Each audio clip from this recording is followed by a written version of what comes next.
You join me on the start line for the Warwick Half Marathon. This is a race distance that I've come to love, but haven't actually raced all that much. I did Warwick last year for my first ever half, and so I'm back again for 2025.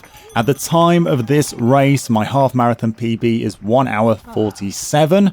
Today's goal is to stick with the 1 hour 40 pacer for the first half of the race, use him to get through the tougher hills, and then kick on to try and bring that finish time down. If you can save a bit for the second half of this race, you can negative split with a really strong finish.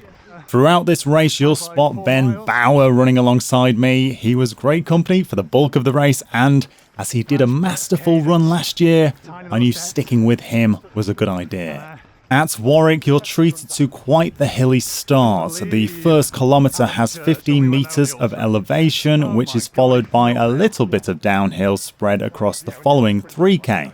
As you push towards the first 5k split, arguably the toughest climb of the course begins. Kilometers 5, 6, 7 and 8 all have 10 or more meters of elevation, which, if you tackle them too eagerly, can leave you tiring very early into this half marathon. Thankfully, Ben and I had the 1 hour 40 pacer to keep an eye on, and he seemed to have a strategy in mind. I noticed that he was slowing down for hills and then speeding up a little on the descents. This was clearly a man who knew the course, so I just kept an eye on him and didn't overthink the splits. For a 1:40 half, you're looking at 4 minutes 44 per kilometre. We were ticking over at 4:51, 4:49, 4:52 on the hillier kilometres. We were losing some time, but on this course you need to spend seconds in the early stage to save potentially minutes later. The first 5k split came in at 24:14. That's about 34 seconds that we need to make up, but don't panic, the second half of this course is much faster. During the next 5k, I took my first caffeine gel.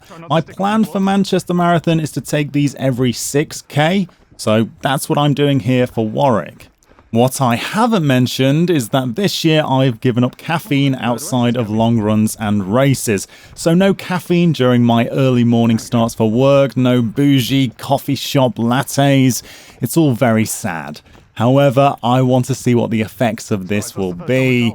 Will I crap myself at Manchester Marathon? Maybe. Or perhaps this is the strategy that will give me that final oomph to finish strong. There's only one way to find out. For the Warwick half, I'm taking 3 caffeine gels in total.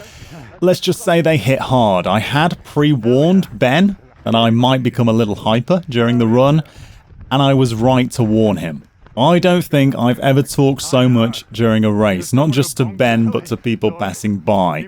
Hopefully, I didn't annoy people too much, but it was a very surreal experience. It was like I was floating, and yeah, I was feeling very strong, very cheerful, perhaps too chipper for some people.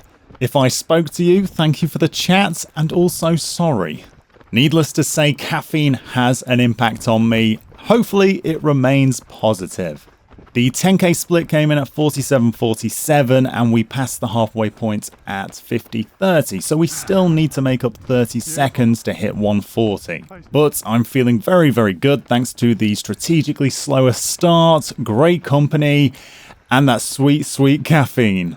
The only annoyance is the right shoelace on my Vaporfly 2s. This is the pair that have gifted me 5 and 10k PBs, so I'm hoping they can do the job during the half marathon. But this is the furthest I've ran in these shoes now. And the laces, though, they can be like razor wire if you don't tie them properly. It's annoying, but I think I can deal with it. While there are still climbs to come, it's now time to start taking advantage of some of the downhills. Ben and I stick together for the next 5k, we drop the pacer, and we are a bit more aggressive on the downs.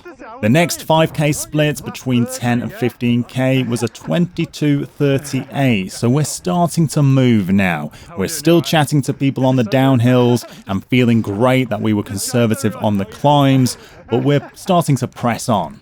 Just after 15k ticks over, and as the second caffeine gel most likely kicked in, I gave the pace a bigger push on one of the downhills. Heart rate was in a great place, I clearly had more gears to work through, so I gave a little surge.